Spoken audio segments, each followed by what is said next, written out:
আমরা যে আওয়ামী লীগকে ছাত্র নাগরিক রাস্তার মধ্যে তাজা রক্ত ঢেলে দিয়ে বাংলাদেশ থেকে উৎখাত করেছি, আজকে সেই আওয়ামী লীগকে পুনর্বাসনের জন্য ষড়যন্ত্র করা হচ্ছে।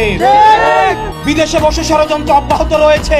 রাজনৈতিক দলের মধ্যে বিভিন্ন রাজনৈতিক দল নির্বাচনী ফায়দা নেওয়ার জন্য আওয়ামী লীগকে পুনর্বাসনের জন্য ব্যাকডোর ডিপ্লোমেসিতে যুক্ত হচ্ছেন।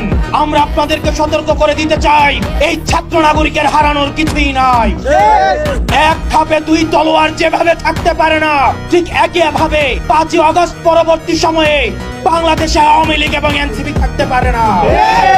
যদি কেউ আওয়ামী লীগকে পুনর্বাসন করতে চায়, উত্তর পাড়া থেকে যদি আওয়ামী লীগ পুনর্বাসনের কোন ষড়যন্ত্র করা হয়, 5ই আগস্ট যেভাবে গণভবন এবং বঙ্গভবনের যে পরিণত হয়েছে, আওয়ামী লীগকে যারা পুনর্বাসন করতে চাইবে ঠিক তাদের পরিণতি এবং তাদের ফলাফল একই রকম হবে।